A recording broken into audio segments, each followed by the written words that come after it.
Younger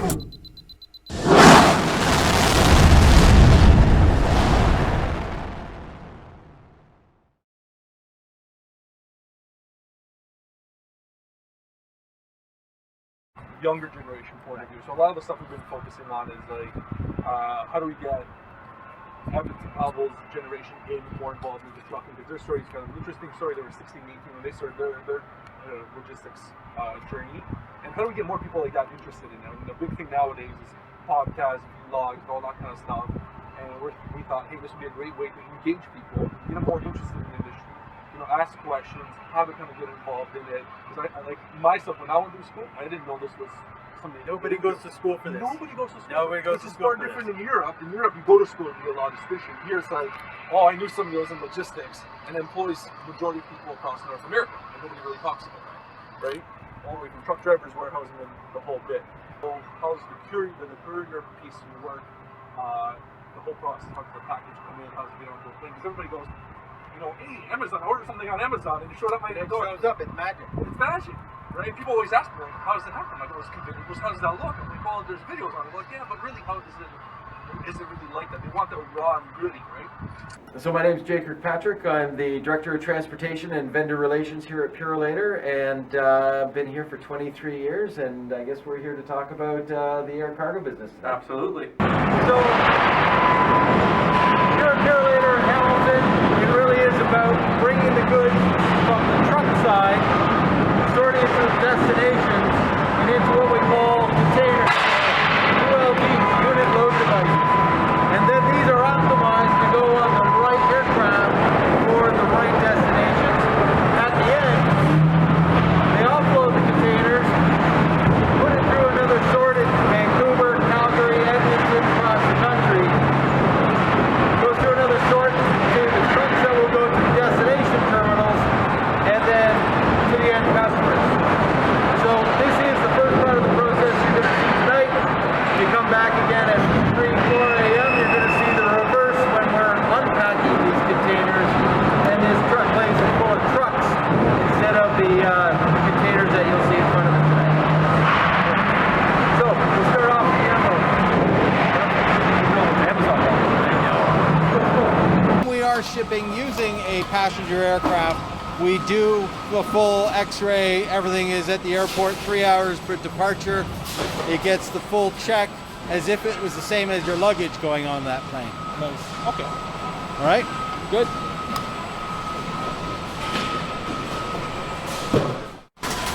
Mike's going to join us maybe for a couple of questions you may have with respect to a career in logistics and transportation. Absolutely. So how did you get yourself started in what you're doing today? You know what, maybe explain what you do first. What I do down here is I'm the lead hand of the unload. Okay. So everything that comes in this building from the hub or customer direct, we offload, and it goes through the system and eventually out to the customer. Right. So there's a group of 25 of us down here, and I'm the lead hand of the group. So it's our responsibility to get the freight to the customer. Nice. How long have you been doing it? 13 years. Nice. And you enjoy it? I love it. You love it. Eh? What do you love about it? The excitement, you know, at the end of the day, like this, it's busy here. Yeah. And it's rewarding at the end of the day to get the freight actually out the door. Right. You know, so I take pride in what I do. So what got you started? Like, what got you interested in how'd you get involved in it? Honestly, it was I needed a job, a second job, and I applied, and I started off working 10 hours a week. Nice. It was always something that was interesting to me, was Purolator. And when I got in, and honestly, I just offloaded trailers. At 45 years old, really, right? And got me to this today, so keeps me in shape. So maybe walk us through what we're seeing here right now. So, okay. So this is the unload. Okay. So any trailer that comes in will come to these doors right here. Okay. And you'll see one backing into 7 right now. Okay. So it's our responsibility as a team is to offload that trailer. So once it comes in, we get the green light to go. The team will attack that door and offload the trailer. Skids, monos, and loose freight. So what are monos, what are skids, and what's loose freight? Right here is a mono. That's a skid going right by you. Mo, mono. Take a shot of that. And that's a skid that's going by. And loose freight is conveyable freight. So when they open the door, you'll see a whole bunch of freight on the ground. Right. So then that's what we call loose or conveyable freight. So what are we on the trucking side always call hand bombing stuff, right? Yes, if you want to follow me, I'll open the door and I'll show you. Absolutely.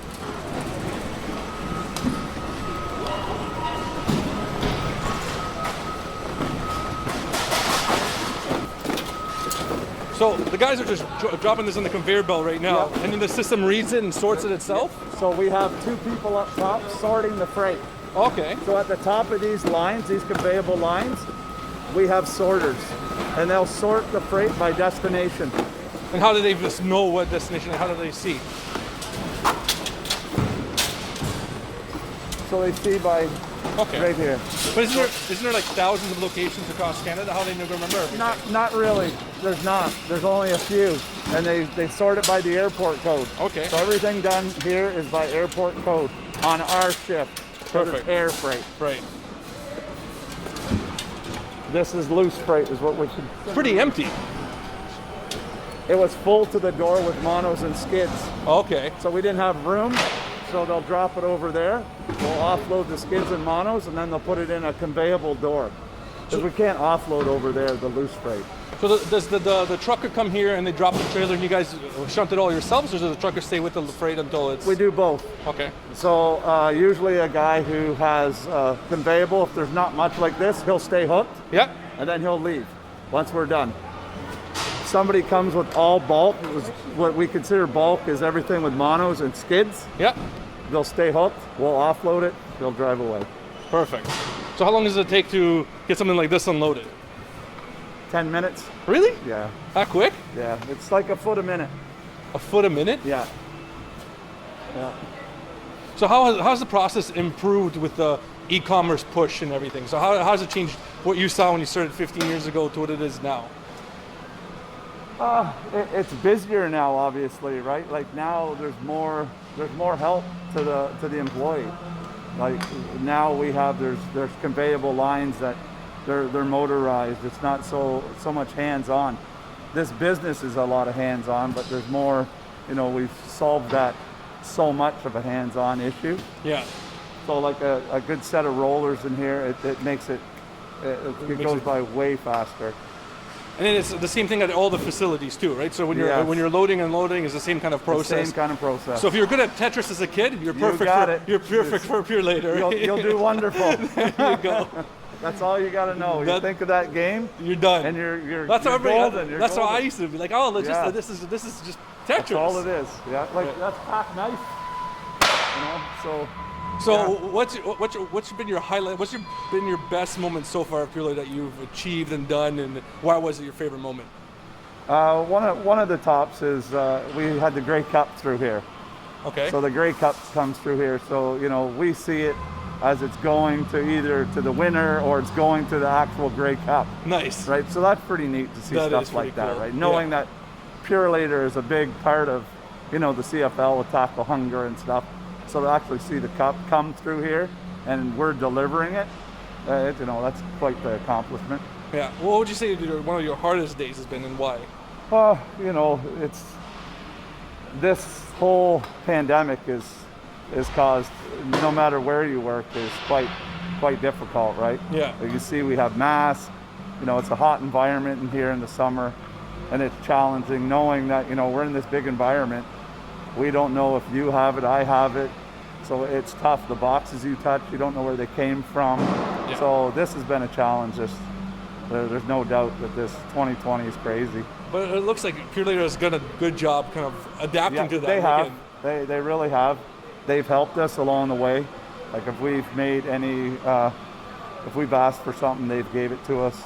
There's social distancing and, whatever the standard is, they've stepped up and they're giving us what we need. So, it's pretty good that way. Perfect. Where's QP? Oh, he's talking to them.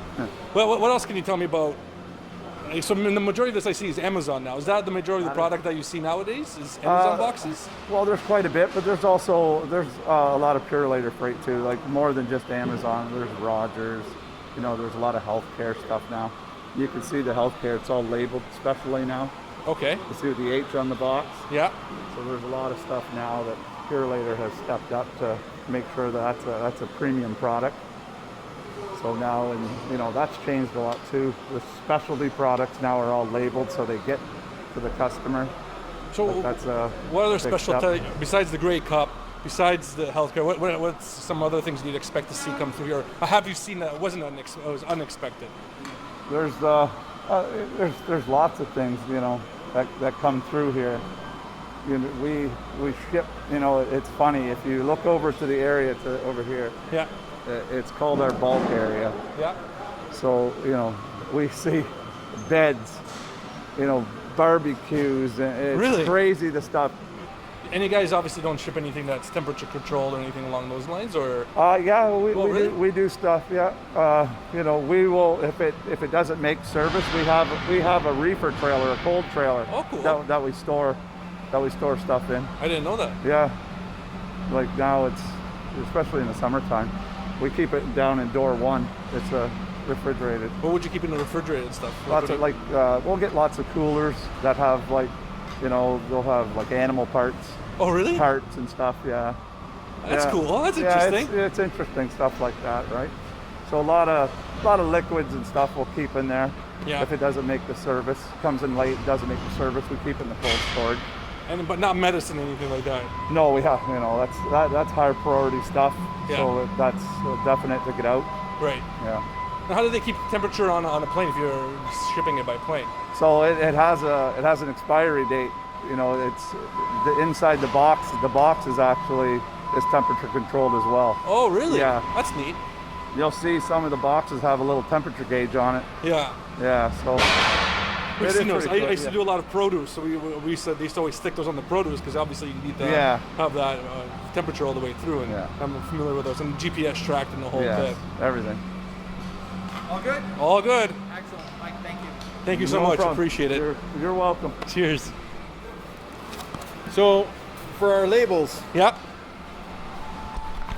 these are picked up by our customers, pack the boxes, they address their boxes, and then they will determine their shipping systems, will print the labels, and they apply them so they know where they're going and the order numbers. Basically, it'll give us who they're from, where they're going to, and then the airport code.